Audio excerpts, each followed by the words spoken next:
Causes of Revolt of 1857. Resistance to British rule. After the Battle of Plassey in 1757, the political control of the East India Company extended, and before the end of the 18th century, the British rose as the essential vitality in India. These modifications prompted separation in the socio-social, budgetary, and political presence of the individuals. The ensuing strife prompted a flare-up in the nation. Uprisings had been currently not constrained to the later length of the British Empire, yet were a consistent component of it from its absolute starting point. Coming full circle in the insurgents of 1857, the revolt was not an abrupt event, but rather it was the summit of a century-long convention of furious well-known protection from British control. The Revolt of 1857. Immediate reason for the revolt. The instantaneous element used to be the introduction of the Enfield rifle. The cartridge had to be bitten off earlier than loading it into the gun. Indian sepoys believed that the cartridge used to be greased with either pig fats or made from cow fat. This used to be in opposition to the Hindu and Muslim sentiments and religious ideologies. Thus they were reluctant to use the Enfield rifle. This used to be a flashpoint to enrage the soldiers towards the British. This was believed to be the immediate aspect of the rebellion of 1857. Causes. The revolt of 1857 was initiated due to quite a number of elements which are referred to below. 1. Religious and social causes. Racism or racial discrimination used to be believed to be a major reason for the revolt of 1857, whereby Indians had been exploited and had been kept away from mixing with Europeans. The whites additionally began interfering in the religious and cultural affairs of Indians and tortured them as well. This enraged Indians and led to the insurrection of 1857. 2.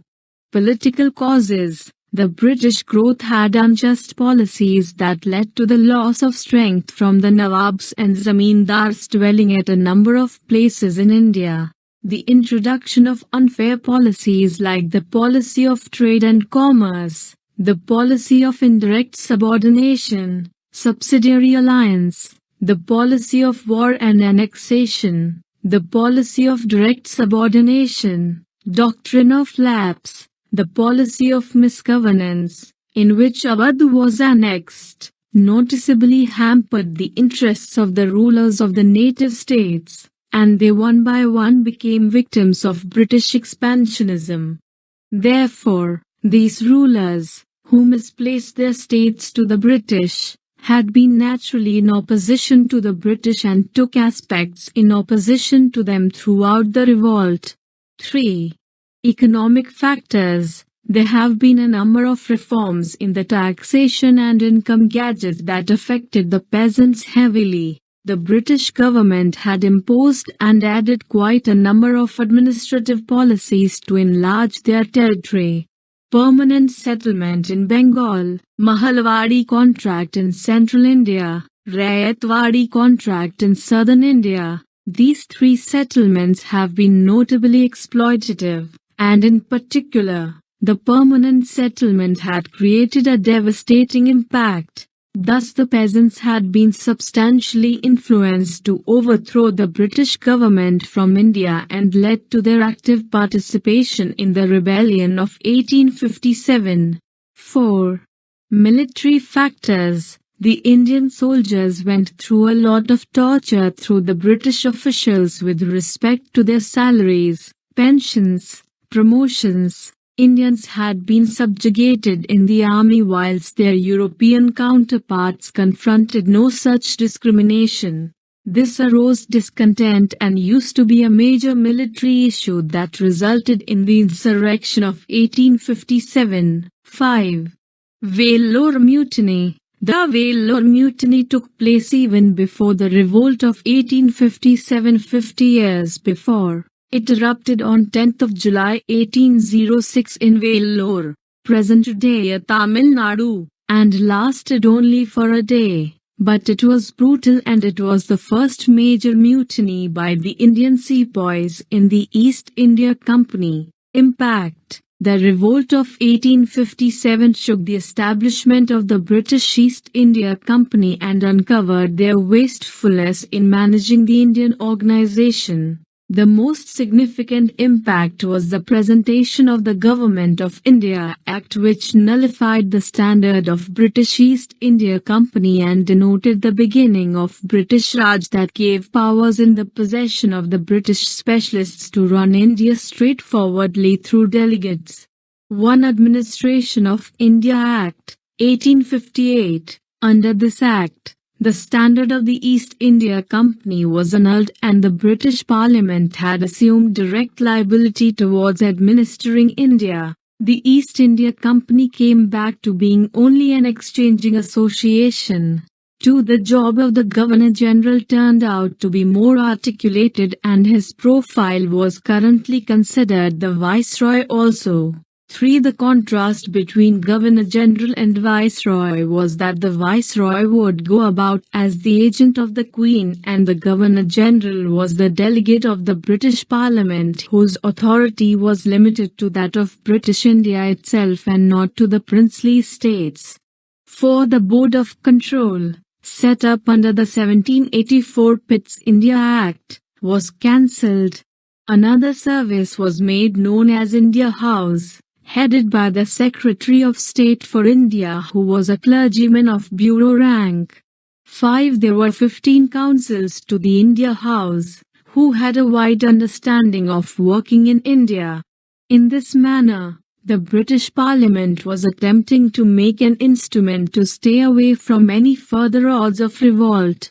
The India House was the summit body to oversee India and was an associating joint between the British Parliament and the Indian administering framework. Causes for the failure. The insurrection was ultimately not successful in ousting the British from the country due to the fact of countless factors. The sepoys lacked one clear leader. There had been several. They additionally did not have a coherent design by which the foreigners would be routed. Indian rulers who aided the insurrection did not envision any sketch for the country after the British had been defeated. Majorly northern India used to be affected through this revolt. The 3 presidencies of Bengal, Bombay, and Madras remained broadly speaking unaffected. The Sikh troopers also did not take part in the rebellion. Place: Revolt of 1857. Important leaders: Delhi, Bahadur Shah II, General Bakht Khan; Lucknow, Begum Hazrat Mahal, Birjiz Qadir, Ahmadullah; Kanpur, Nana Sahib, Rao Sahib, Tantia Tope, Azimullah Khan; Jhansi, Rani Lakshmi Bai; Bihar, Kuwar Singh, Amar Singh; Rajasthan, Jai Dayal Singh and Hardayal Singh; Farrukhabad, Tufzal Hassan Khan; Assam, Kandapareshwar Singh, Manaram Datta Baruwa; Orissa, Surendra Shahi, Ujjwal Shahi. Conclusion: 100 years of the rule of the East India Company marked the zenith of exploitation in India.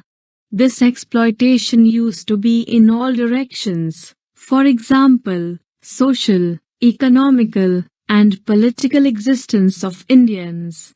The depth of the rebellion of 1857, even though limited in positive pockets, used to be so high that it shook the backbone of British rule in India, and it also proved the reality that the East India Company, which was basically a trading organization, was now not efficiently adequate in tackling Indian administration.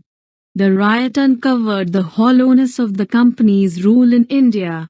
The British government couldn't afford to lose India at any cost, so consequently, the British government decided to abolish the rule of the East India Company, and direct government was once installed, guided through the British Parliament.